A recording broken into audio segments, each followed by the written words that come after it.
Hello, it's Ryan here from RLF Vacuum Cleaners in Lakenheath, and in today's video we're going to be talking about solenoids. Here in front of me I have a vast selection of solenoids that all do different things, but solenoids are something you ever come across. We come across lots of them in our commercial and industrial environment doing multiple things. They can be used on anything from door locks, pump controls, two-way valves, single-way valves, high pressure valves, steam valves, water valves, air valves. Basically, if you want to move something using electricity, you use a solenoid valve. Very, very simply, we're going to go through how they work, how you test them, and all the important other things you may need to know when you come across them. Well, first of all is a biggie. Not all solenoid valves are the same. Some solenoid valves can be 12 volt, some can be 24 volt. Sometimes you can get 110 volt and 240 volt ones. There are other voltages, but they are fairly uncommon. This one here, which is one of the smallest, is actually a 240 volt one. 220 to 230 volt. All the rest of them are 24 volt. Not quite sure how well that'll focus. Yeah, you can see it down there. 24 volt. All the other ones are 24 volt. But for the purpose of this demonstration, we'll be using this one. Quite a lot of solenoid valves come with a detachable solenoid bit. This is actually the solenoid itself. It's basically just a very large coil of wire around a metal tube that, when it's energized, creates a magnetic field which pulls or pushes a metal object. And the metal object that moves on this particular one is this plunger. This is used on a high pressure water system. The water pressure on these are 9 bar, and because it's 9 bar pressure water, it goes into a fully sealed connector. This is actually fully sealed. There's a hole in the end, but there's a hole in the end, but there's a specific reason why there's a hole in the end. Very, very simply, this screws into a big metal block, and that plunger goes inside, and by using electromagnetism, by turning the solenoid valve on and off, by turning it on, it pushes this in and it goes dunk all the way to the end, and when you release it, the spring pushes it shut, which is a pretty clever design. On lower pressure systems like this one's literally just a rubber diaphragm which is pushed on by a pin. The pin is energized, and when it's energized, it actually lifts this little diaphragm up, so let water come in the side and it comes out the bottom. That's used on a scrubber dryer. That's why it's 240 volt. These ones here are both the same thing. These are two-way valves. So what happens is you have one that's normally open, which is this one, and you have one that's normally closed. When you energize it, this one closes, this one opens. Two-way valve. Water comes in the bottom, either goes left or right. These are used in lots of different applications, really.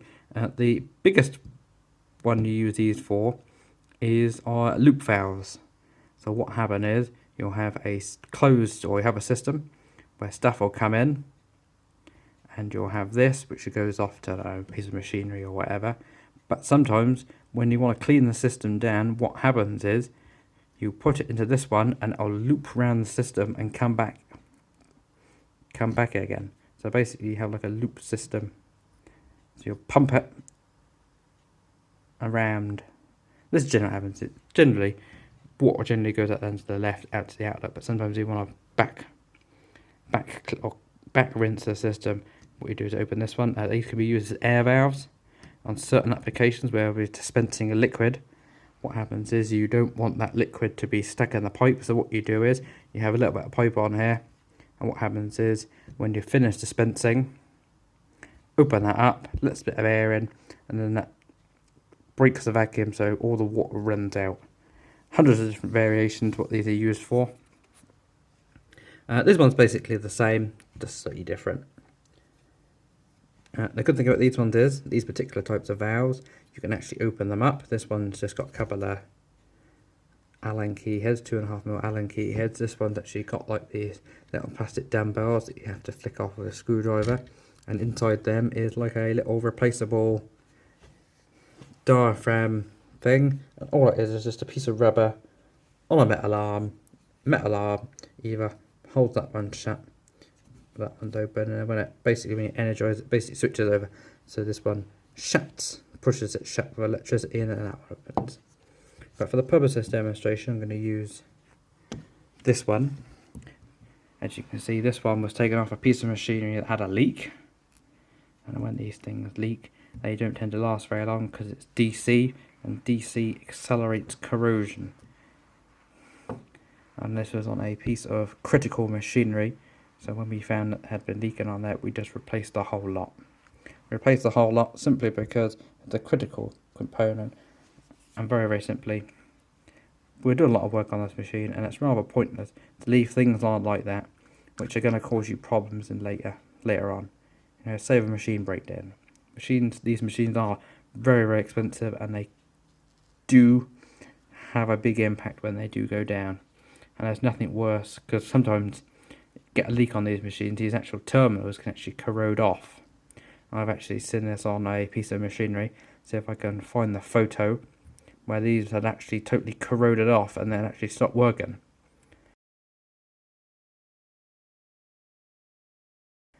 And then that's why save the customer a call out, because every time we go out there it costs their money. And I think for what this was, I think it's like 150 quid for the kit. You know, that 150 quid saved a journey out there, and possibly a day, several hours. You know, machine breaks down, it's going to be several hours, possibly a day before you can get out there and fix it. But very simply, on this particular one, this screws into a big block, hole in the middle, or you have like a little nipple in the middle. You can see where that little thing's pushed down on the nipple, that holds it shut. When we energize it, this pulls back so high pressure water can come out this little nipple, down the back of the block and out a special tube to where it's needed. What we're going to do is we're going to talk about how you test these. There's a couple of different ways you can test them. The best way is to energize them, obviously depending on where you are and what you're doing. You can't always energize them. But the best thing to do is get a multimeter. These should have a resistance. They're basically just a very large coil of wire. It's actually quite heavy. I mean, there's actually quite a lot of copper wire in there. And that copper wire will have a resistance. Now this is 24 volt, so the resistance ain't going to be massively high. Probably around 20 to 30 ohm range. So what I'm going to do is I'm going to get my TIS Rhino. Link in the description to a little review I done on it. Get my TIS Rhino and some probes, and we'll test the resistance of it. So by using the multimeter, you can see that across these two terminals, which is your positive and negative, because it's all DC, you're getting 30.5 ohms, which is a little bit on the higher end. But then again, you are actually getting a resistance. A lot of time when solenoids fail, they usually go short circuit, which means you get a really low reading, or you get an open circuit, which is basically, you know, you got your two probes on and the multimeter showing over limit. But this one, touch it on, let it, whoop, because this is an auto ranging one. Oh, 30, yeah, auto ranging. But basically, put them on there, see if you're getting a good resistance. That's usually big thing that goes wrong with them.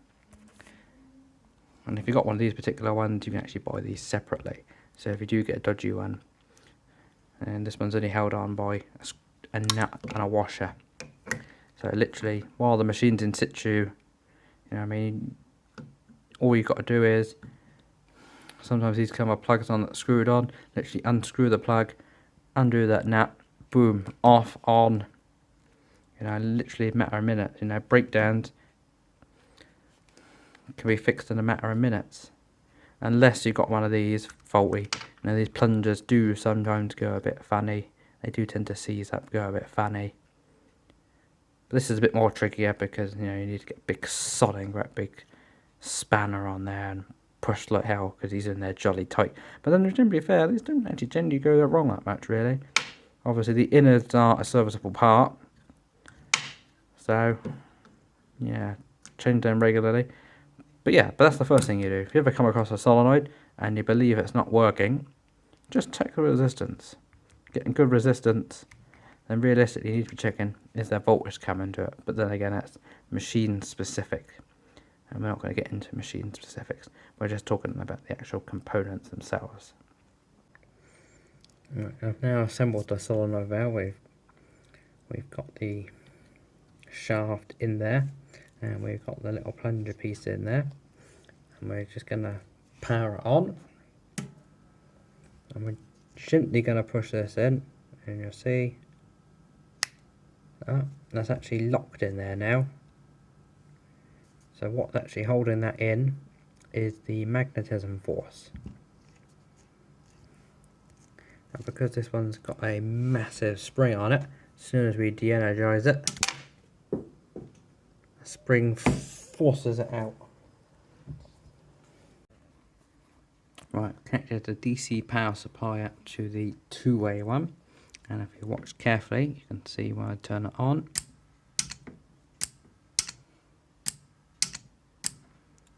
all that's doing is there's a little, basically just like a little diaphragm, and basically all it's doing is blocking one hole and covering another one up. So your liquid will come in the off position, liquid will come in there, and it'll go out to the left. All you're doing is when you energize it, liquid comes in the bottom and it goes out the right. So you can split one source of water off into two. In certain applications, when these machines work, they actually go, drives you balmy. Click, click, click, click, click, click, click, click. Luckily that's rare. Usually they're usually off. Occasionally they'll run for a little while and they'll go off again, but it depends on what you're doing. And obviously when you get pulse width modulation ones, it turns on and off so quickly that it doesn't actually fully open that far. It'll turn on and off, on and off, on and off, on and off, on and off, on and off. So I'll actually, well, that's full travel, so I'll actually sit about there. And then again, pulse width modulation is just on the single ones like this. Pulse width modulation, the only ones I've ever come across is when they, on hot water boilers, when you've got boiling hot water and you want to get it down to 80 degrees, I think, go on and off, on and off, on and off. So you have cold water come in here, and basically all you're doing is mixing cold water with the warm water and using an NTC, which we'll cover in another video, measuring the temperature. All you're doing is adding cold water until you get the temperature you want, and obviously on and on and on and on and off, on and on and off, constantly adjusting. Whatever the NTC says, it's constantly adding or decreasing the water volume to get to the desired temperature. Plug that into a power supply and show you how that one works. So I've connected the 240 volt up using covered terminals, so it will be nice and safe. And what we're going to do is we're going to turn it on and off. And as you can see, they don't actually move a lot, but they don't need to move a lot. This one's used on an atmospheric pressure machine, so you've got a good foot of water sitting above that to force it on. And I've got it connected to my Quicktest machine, or Quicktest, Clef Quicktest, so we can be doubly safe. So yeah, that's basically what solenoids do. They're basically just an energized coil, a coil of wire that when energized creates a magnetic field that creates a movement. And as I say, the more you look in the world, the more you'll find uses for them. They're used in absolutely everything. In the commercial and industrial applications I do, they're used on valves, all sorts of things. Interlock door mechanisms have these. Safety mechanisms have them. You know, literally, these are a fail-safe device. But yeah, they use them absolutely. The more you look, the more you find them. So, any questions? We were doing a whole series of videos on things you might come across, or things I come across in my commercial and industrial applications. One of the videos we're going to do is one of these. This is a potential relay, but it's going to be part of my relay video, so we'll get around to that at some point. Do one on heating elements. You know, all the things that make up everyday things, everyday appliances. And you know, on some of the machines I work in, they can have sort of like 50 of these. Oh, obviously not two-way ones, but they have 50 solenoids, and you know, they all work individually. They all do their own little thing. And you know, it only takes one or two or one of these to start working. You know, you got major fault on your hands, and that's a good afternoon of fault finding. And by using the fault finding tips I found, you know, one of the big things is certainly on these ones. These are used on, well, cleaning circuits actually. That's one of the reasons why they have a two-way valve. But the big problem with these is these ones seize up, and as you see, you've got that bit in the top. You know, you just press it. That's one of the big things. You know, they get covered in water. They get covered in chemicals. You know, they get hard life, and after a while they just tend to seize up. And on some of the machines you work in, part of the safety mechanism is that I'll actually pulse a valve it wants to do very quickly. It'll do a quick on-off, and if it fails the on-off test, you know, the machine won't work, which is actually a good idea actually. Because certainly on some of these, when you're talking about high pressure water, you know, things, you know, you want to make sure that valve is actually working. It actually monitors this valve to see if it's actually working, which is actually a brilliant idea. But yeah, that's my video on solenoids. Any questions, send me a message. I'm happy to help you out. And as remember, like, comment and subscribe.